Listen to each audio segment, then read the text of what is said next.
Panorama group, जो सोचता है वो करता है। नमस्कार, आप देख रहे हैं न्यूज हार्ट। मैं हूं आपके साथ अस्मी सराफ। बिहार में विधानसभा चुनाव से पहले सियासी हलचल तेज हो गई है। राजनीतिक नेताओं के बीच जमकर बयानबाजी हो रही है। इसी क्रम में राष्ट्रीय लोक जनशक्ति पार्टी के सुप्रीमो पशुपति पारस ने चुनाव में जीत का बड़ा दावा कर दिया है। उन्होंने कहा है कि हम 100% स्ट्राइक रेट हासिल करेंगे। इसके साथ ही मीडिया से बातचीत के दौरान सीटों को लेकर बड़ी बात कही कि हमने एक सर्वेक्षण कराया है। ऐसे में हम केवल उन्हीं सीटों की मांग करेंगे जहां हमारे मजबूत उम्मीदवार हैं और जहां हमें जीत का भरोसा है।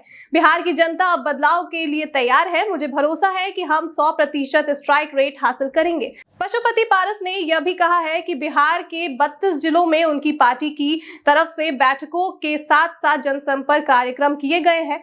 इस दौरान जनता और कार्यकर्ताओं की बातचीत हुई है, जिससे पता चला है कि जनता बदलाव के मूड में है और नई सरकार देखना चाहती है। पशुपति पारस ने मौजूदा सरकार पर बड़ा आरोप लगाते हुए यह भी दावा किया कि इस बार जनता वोट के जरिए जवाब देगी।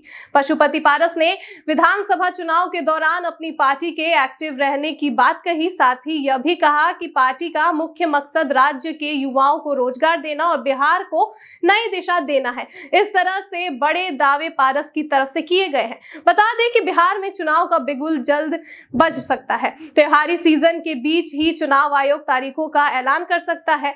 इससे पहले राजनीतिक दलों ने तैयारियां तेज कर दी है। हालांकि हर किसी की नजरें एनडीए और महागठबंधन में सीट बंटवारे पर टिकी हुई है। अगर पशुपति पारस वास्तव में 100% स्ट्राइक रेट हासिल कर लेते हैं, यानी हर उम्मीदवार हर सीट जहां उनकी पार्टी मैदान में उतरे जीत हासिल कर लेते हैं, तो यह नीतीश कुमार के लिए निश्चित रूप से एक बड़ी चुनौती बनेगा। मीडिया में यह दावा किया गया है कि पारस ने सीट बंटवारे में वही सीट मांगी है जहां उन्हें विश्वास है कि जीत सुनिश्चित है। यदि यह रणनीति सच हो जाए तो महागठबंधन या विपक्षी मोर्चे में उनकी ताकत बढ़ेगी और यह नीतीश कुमार की वर्तमान राजनीतिक पकड़ को कमजोर कर सकती है। हालांकि पत्ता कटने जैसा राजनीतिक रूपक हमेशा संभव नहीं होता।